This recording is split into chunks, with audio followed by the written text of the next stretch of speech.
Geez, do we have some things to catch up on. About 6 months ago, I created a timeline explanation video for the Outlast series, and since that video, there have been numerous updates to Outlast Trials that expand more on the lore and offer some new storylines to explore through good old-fashioned documents. This includes the Toxic Shock update, the Primetime update, and Project Lupara update that introduced a brand new asset and his own comic book, which we will of course touch on, and finally, the newly released update of Countdown. If you're not in the loop at all, be sure to check out the timeline video before coming back here. Without further ado, let's get into some Outlast lore. Our first document, titled Lupara, takes place during September of 1959, which means this happens shortly before the Geister program proposal. In an interview between Alice Bradley Avellanos and Dr. Easterman, they are speaking about a person of interest for Murkoff, described as an opportunist and connected with organized crime in Louisiana. As it turns out, this particular individual was in Cuba running some casino business and watched one of the Murkoff reagents eliminate a target, deciding to get in on the action. Avellanos states that there is chaos in a violent situation, and this individual simply took advantage of that chaos. Easterman asks if the gangster has a name. Avellanos points out that their only sources are Spanish speakers, which call him Lupara, or Lupa.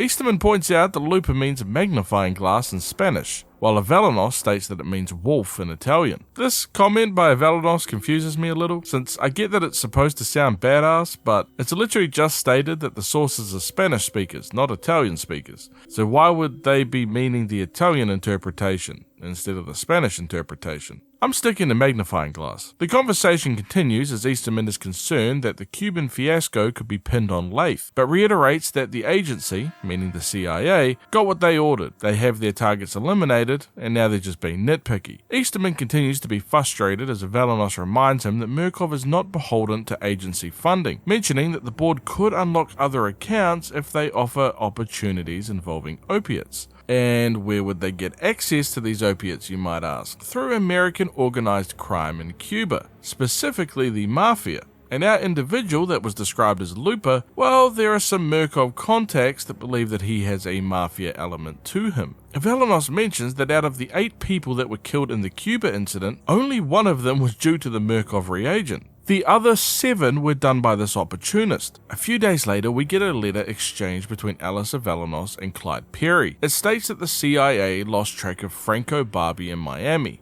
believing that he returned to New Orleans. The staff, however, have extreme interest in Barbie, believing that he has great potential. We get some more facts about our opportunist. Again, his name is Franco Barbie, better known as Il Bambino. He is the son of Salvatore Barbie, known as Figo Barbie or Sally Figs, the current head of the Martino crime family that deals in narcotics, racketeering, and extortion. His birth mother has no name and is dead with no siblings. Salvatore is a partial owner of a Cuban casino, which is an active CIA Black Book asset. What is interesting is that the FBI claims to have little evidence of the Martino crime family, but Franco has an extensive arrest record of assault, essay, solicitation, and public nuisance, but has received 0 charges. On that note, we have a brand new Outlast comic book about Clyde's investigation on Franco Barbie, so I'll be telling both events through the comic and the documents simultaneously. We see Clyde making his way to New Orleans to find out a little bit more about Franco Barbie. Clyde was able to get in contact with an associate of Salvatore's, who shows him a photo of Franco when he was only 15 years old,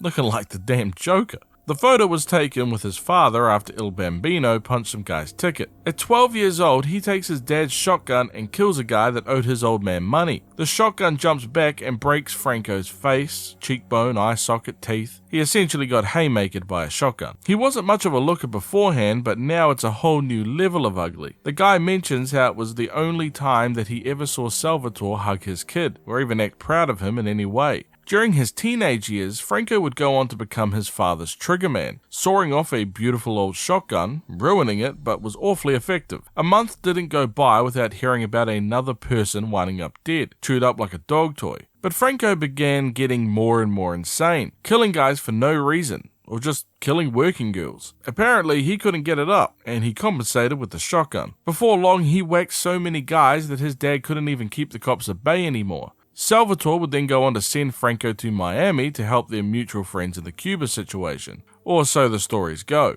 Another one mentions how Franco even managed, for the first time, to get it up for a woman, and it was his stepmother of all people, his father's fourth wife. His father went on to severely beat him and sent him to Miami. His cranial birth defects have now been expanded upon by the repeated physical trauma of the shotgun and his angry father's fists. Not to mention, Clyde sends a letter back to Avelanos, stating that he received some background details from an employee of Franco's father, stating the facts that we learnt, that he committed his first murder at 12 years old. He then became an assassin and debt collector, which led to multiple more murders, which Perry thinks could be psychosexual in nature, including collecting nipples. The CIA would later get confirmation of Franco Barbi's involvement in CIA activity within Cuba, due to his connection with the counter-revolutionary community in Florida. Franco took part in numerous CIA raids within Cuba, which resulted in dozens of deaths, a very similar outcome to his escapades in New Orleans. Indiscriminate and erratic murder. He was then considered beyond utility by the agency and expelled from future operations. Clyde also learns about a bar on the Big Cypress Preserve,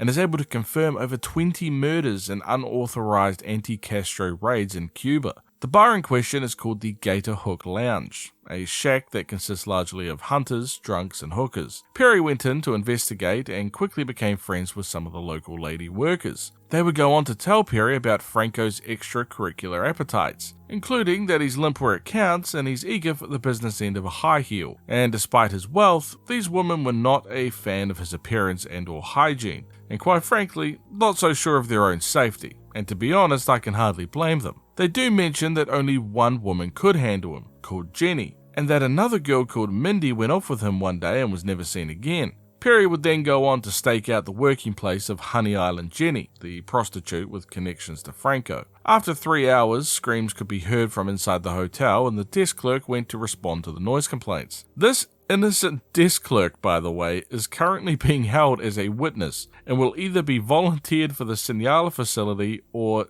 die in an accident. Damn. One day you're booking rooms and the next day someone's booking your funeral. It's tough out here, man. Jenny was found dead with no signs of Franco nearby, but his clothes, weapon, and personal effects were present. However, in some twisted version of peekaboo, Franco was hiding within Jenny's corpse like a baby and jumped out at Perry like he was freaking Chucky. This resulted in injuries to Perry's hand, skull, and leg. Perry continues into his next letter, stating that this might just be the last operation for the collections department since his doctors are telling him that his mobility will be compromised for the near future. And to be honest, if I had a grown man jump out of the corpse of a lady in front of me and attack me like Chucky, I probably would consider that to be my last operation as well. He informs Avelanos that Franco Barbie has been located and that Perry himself was stabilized in Miami before being flown to Texas for skull surgery and leg reconstruction. God damn. Between Barbie and Coyle, Perry is like the prime asset punching bag. He recommends Barbie for Project Lathe, stating that he is an effective practitioner of violence and extremely charismatic. After everything I've heard of this guy, he doesn't sound bloody charismatic. We now head to the end of October as Scarfiotti and Easterman discuss the brand new trial environment for Franco Barbie. Scarfiotti is concerned as they're almost at the edge of their budget for the dock environment, but Easterman is insistent on simply painting Angelina on the side of the boat. Scarfiotti points this out as not accurate, and that they have actual photos of Salvatore Barbie's boat and know the actual name. But Easterman states that they are aiming for psychological accuracy, since history is fungible, and only the future is certain. Why Angelina, you might ask? Well, that is the name of Salvatore's fourth wife, and Franco's secret lover. Easterman makes the comparison that boats are symbols for death and escape, and either that of a phallus or a womb. And in this particular case, it must be the symbol of a womb. I swear this guy is just making stuff up at this point. A boat is a what now? They continue to argue about water, since Easterman thinks that since wombs are wet, then the boat should be in water. But Scarfiotti is all like, dude, what are you talking about? Plus, we're in the desert. So, yeah, this one gets odd.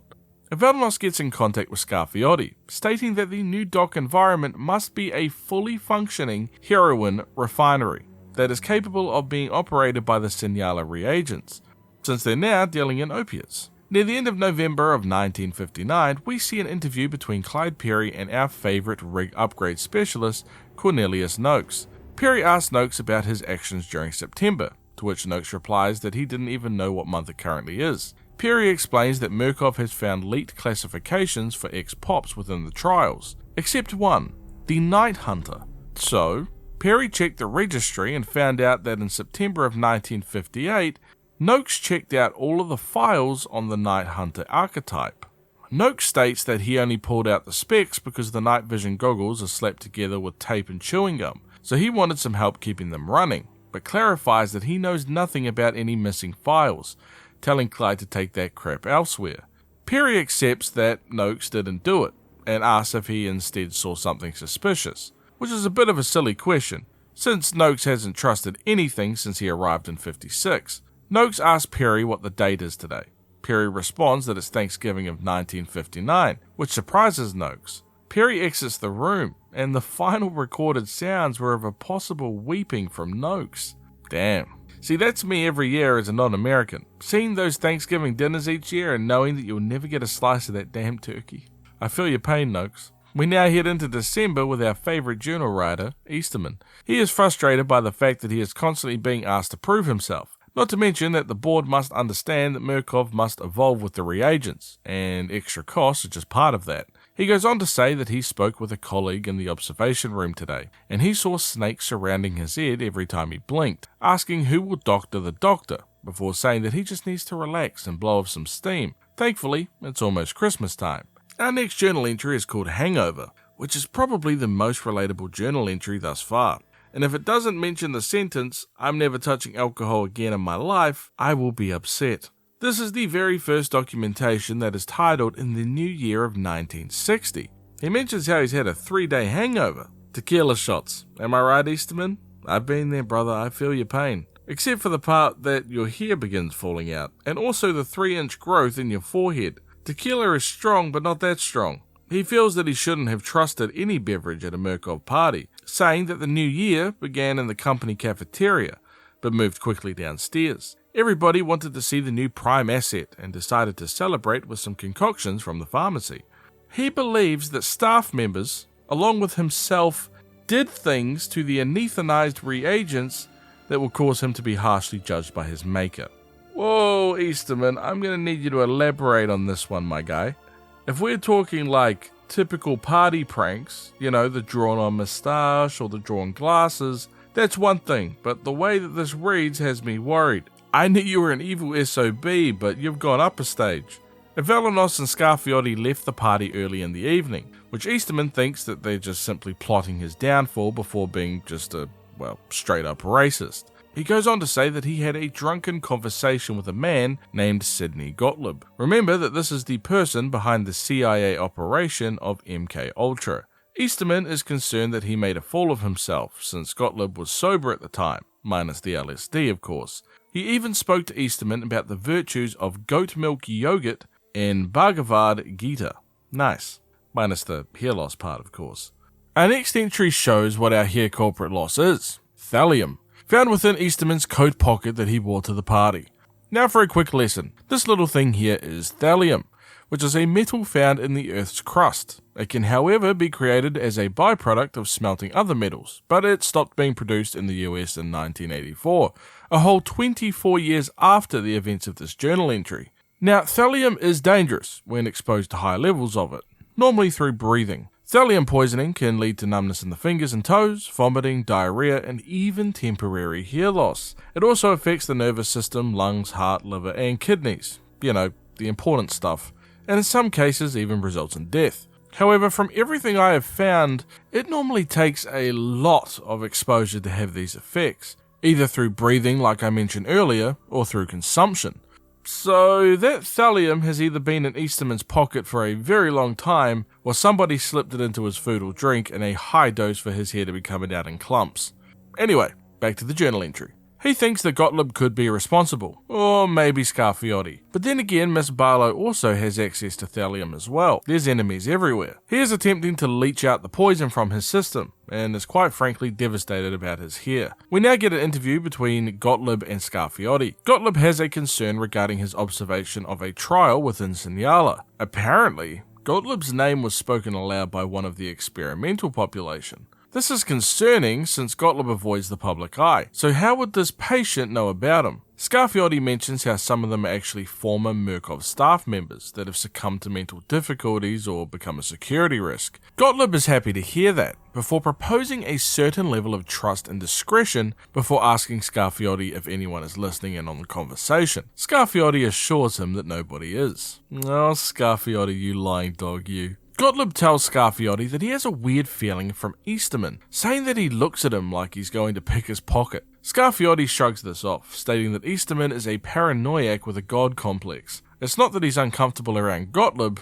it's just that he's chronically uncomfortable all the time. Gottlieb then states that his own project will be an uncomfortable one in its own right, mentioning a Unit 731, part of Project Paperclip, and he would like to bring in a Japanese doctor with very provocative notions. It's lesson time again, folks. I really should consider a job as a teacher at this point. Anyway, Unit 731. Let's just start by saying that this was some nasty work, and it was a real thing that actually happened, and much like the MK Ultra project that the CIA conducted, this was also human experimentation. However, these were conducted by the Japanese during World War II, primarily on the Chinese people after they invaded China. Unit 31 had innocent beginnings, mainly as a research and public health agency, but it quickly grew into an assembly line for weaponized diseases that, if deployed correctly, could wipe out a vast majority of people on the planet. I don't want to get into everything that went on there, but to give you some ideas, a particular doctor named Hazardo had a particular interest in hypothermia, so he would do testing on how to best treat cold-related limb injuries. So you would put the captive's arm or leg underwater, filled with ice of course,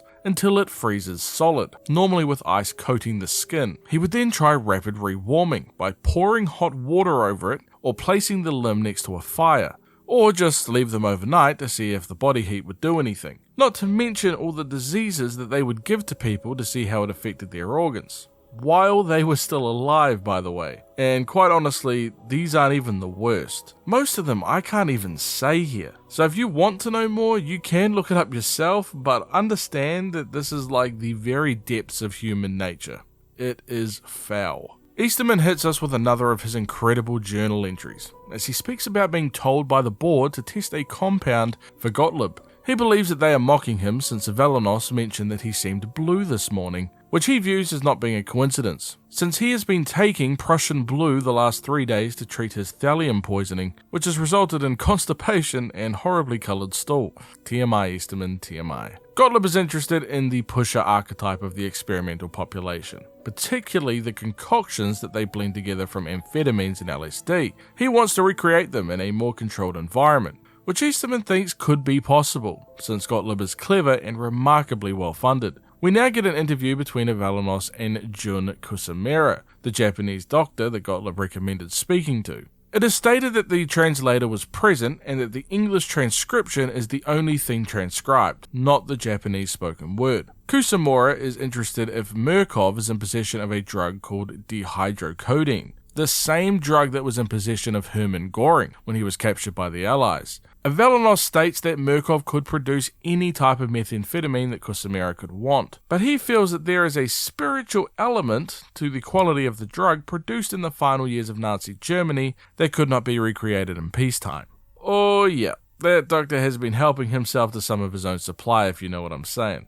Avelanos asks for a full disclosure of all chemicals used, and Kusamura agrees, but states that he wants to try and amplify physical trauma through forced dreaming or imagined trauma. The concept even confuses the hell out of the translator. Kusamura goes on to say that he finds inspiration in Murkoff's German, saying that he would like to drink with him, since the human body can be a factory to mass produce its own destruction. The German in question is Wernick, and Avelanos makes a joke that Kusamura and Wernick could just drown some puppies together, but asks that the translator just tell him that she'll make an introduction. Kusamura begins laughing, which he has been doing throughout most of the interview, stating that the lies of Korea will make a truth we could bring to the rest of the world. Well, that can't be good. It takes less than a week for the toxic shock program to be approved. The CIA will be notified of all findings, and Easterman will consult with Dr. Jun Kusamura throughout. Staff is warned against exposure to the chemicals released since they are extremely dangerous. A few weeks later, the toxic shock program shows its first results, and Alice Avelanos writes to Olivier Baranzesk to notify him. stating that Kusumura has requested an audience with Dr. Vernick, since the efficiency of the placebos within the program has great overlap with Vernick's dream lab at Mount Massive. Kusumura will be arriving in Los Alamos shortly, and she asks Baron Zesk to make the introduction to Vernick. 2 days later, on the 26th of January, a female reagent, 1733, was observed ritualistically defacing a corpse of another reagent, writing words into the buttocks, thigh, and back using a shard of tin found within the trial. The words were, everyone, greed, regret, everyone, greed, opportunity, regret, everyone. She was attacked and maimed while practicing her tin shard handwriting session. She was then drugged and detained in passage for questioning by Murkov's staff. The reagent had horrendous wounds to the neck and jaw that make some of the transcribing difficult, but they were interviewed by an observing scientist. 1733 mentions something about a pattern where opportunity replaces regret. The scientist points out how the reagent put themselves at great risk marking that corpse, which eventually led to her wounds. This makes her either laugh or weep, but it's hard to tell. The scientist points out that while this reagent was anesthetized, they said, I'm sorry, Amelia. He asks who Amelia is, with the reagent saying that they are nobody, before not being able to speak any further and eventually dying 20 minutes later. Easterman writes to the Murkov board about a new intertrial environment shuttle switching system, providing a budget report for the construction costs for a newly implemented escalation therapy program. He believes that the reagents are adapting to the therapy and have noticed a diminished return on trauma. I swear this guy talks like he's the devil. Guy is counting his trauma points. This new therapy will compound the effects of dismantling their psyches and adopting a war of attrition approach, and quickly states that Scarfiotti has exposed doubts on the security of the new shuttle system, but reminds the board that he designed and engineered the actual system, and Scarfiotti should be solely responsible for any security shortfalls. I love this growing feud between Scarfiotti and Easterman. We now head into February of 1960 with a conference between Easterman and an unidentified Murkov staff member. Easterman complains about Gottlieb and Kusumura, saying that he never trusted them, asking if they're gone. The staff member states that Kusumura has been in Los Alamos for a week now. Easterman begins ranting about how they're not training reagents for trench warfare before growing more and more angry. Sounds of shouting and violence can be heard as the staff member begins pleading for Easterman to stop. Easterman states that they are making thought leaders, engineering charisma, that any common idiot can pull a trigger, but they are making martyrs and psychopomps, the mold cavity of an invisible world leadership, and they can't do that with gas. The junior staff member states that they're now bleeding as Easterman points out that prime assets are the key. They have always been the key. Easterman and Avelanos have a meeting, as Easterman asks for Avelanos to not tell Scarfiotti, but Avelanos points out that he will find out. But Easterman shouldn't worry about him since he outranks him, so why is he scared of him for? She points out that Easterman is looking unwell, but he states that his heel will simply grow back. Avelanos asks how Barbie got his hands on live ammunition within the trial. Easterman responds, while coughing his lungs out, that the baby is teething, stating that the forensic team has pulled bits of bone and teeth from the wounds, meaning Barbie is using bone and teeth as buckshot. Avelanos asks if his gun will be taken away, but Easterman quickly says no, saying that the brain activity from the surviving reagents has been great, and let the baby have his toy.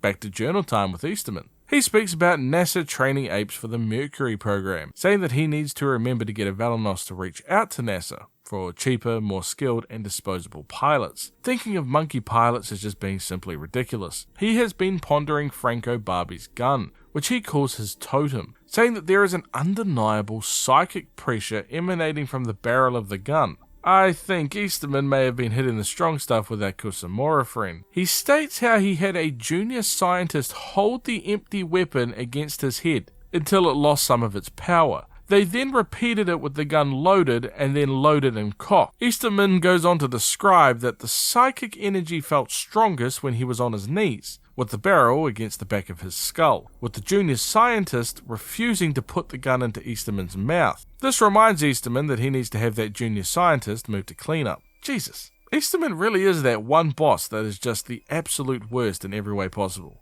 Is it just me, or is our antagonist feeling more antagonisty? Moses Scarfiotti writes to the board. mentioning how the new docks environment is close to completion and he wants additional security for it, stating that since he had to make this a working, functional heroin refinery, they need to give reagents access to highly corrosive and possibly combustible materials, which could be used to threaten the integrity of the enclosure. He of course has notified Dr. Easterman, and any resulting security failures should and will be his responsibility. Well, that sounds awfully familiar.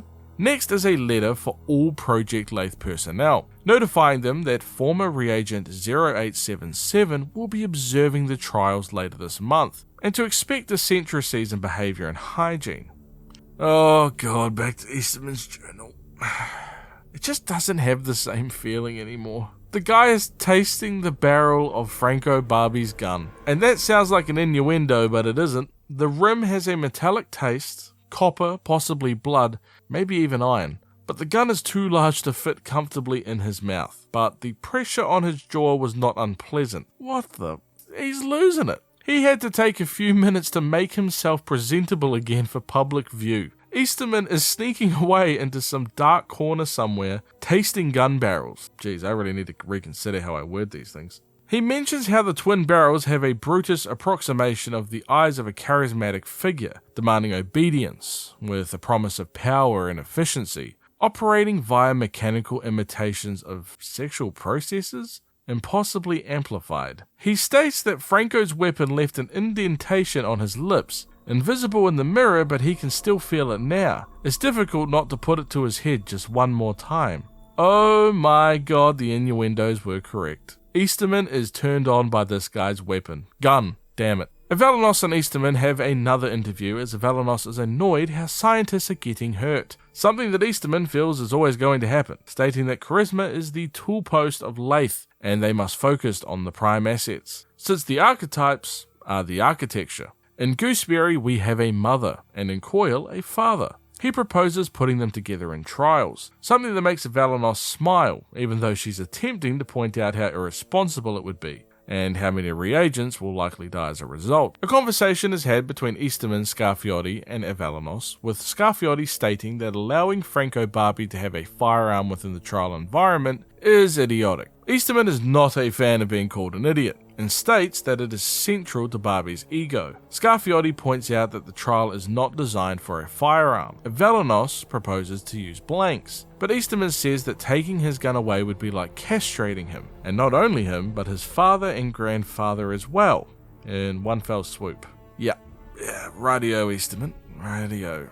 We now have Easterman and Clyde Perry having a discussion. Perry mentions how he saw maggots in a wound, even though Vernick seems to think that they were something else. Easterman asks what he thought it was, but Clyde has no idea, simply stating that Vernick is essentially nuts. Easterman points out that Vernick could be participating in his own therapy, before Perry points out that Easterman's nose is bleeding again. Easterman wipes away the blood, while cursing Vernick for taking his ideas. Later into February, the Primetime project has been approved and funding is accepted. Prime assets will now be released into the same trial. All staff must follow strict protocols for chemical and physical restraint of Prime assets in transport before and after trials. Cleanup crews will now be doubled to handle the anticipated increased biohazard and human innards that will be in the environments. Additional halothane will also be available to help surviving reagents sleep, since they will likely be pretty, messed up. Moses Scarfiotti sends a letter to Cornelius Noakes, telling him that he only has one job: keep the reagent's experimental special operations platform working. That means fixing them when they break, or upgrading them to withstand the shifting conditions added into the trials. Pointing out that they have seen Coil disabling toasters with his electrical prod, Scarfiotti reiterates that they are trying to maintain a balance of trauma and opportunity in equal parts, but cannot do that if Coil is able to sabotage Murkoff machinery. He reminds Noakes that he is not in the military anymore, and he is not currently part of an organization where people get fired. On March 19th, 1960, a meeting is held between Alice Avelanos and Jameson Lawler of the CIA. Lawler asks how Barbie is doing in the trials, which Avelanos states has been very effective. A little heavy on the reagent loss, but you can't fight the results. Not to mention the heroin production. Everything is perfect. Production, sales, addiction. Avelanos then asks Lawler to have a drink with her, and he accepts. We now have Easterman and Scarfiotti speaking with Noakes. They are pressuring him to participate in bombs being placed into the rigs of the reagents, as part of the newly thought out countdown program. Noakes didn't sign up to kill anyone. Since the reagents are not his enemies, he's not willing to do it. Scarfiotti tells him that the project has already been approved, and those rigs will be strapped to reagents' chests, whether he likes it or not. But they need Noakes to figure out why the fuse box signals are getting crossed. If he does, then he might just save lives. Easterman points out that doing nothing is just simply condemning the reagents to deaths that could have been avoidable, before quoting his wife Irene, "Don't let the perfect get in the way of the good." Scarfiotti quickly corrects Easterman, saying ex-wife. This catches Easterman off guard, asking what Scarfiotti meant by that, asking if something has happened to Irene. Our next journal entry has Easterman realizing that he actually divorced his wife 6 months ago, signed document and everything, but he can't remember a thing, showing his disgust with Scarfiotti for laughing in his face about it. He thinks it could have been a forgery, but it's almost perfect. It even has the inconsistencies of his favorite pen. He begins to grow concerned with the lapses in his memory. His wife divorced him for grotesque negligence, saying that she hasn't even spoken to, seen, or even corresponded with him for years, which Easterman states is a lie, but he still loves her. He can't remember the last time he's seen the sun or touched skin with an ungloved hand. He wants her dead. If he can't trust his own memories, what can he trust? Finally is an interview between Avelanos and Lawler. They're speaking about the premature detonation of bombs using the reagents as rigs, but it's very obvious to see that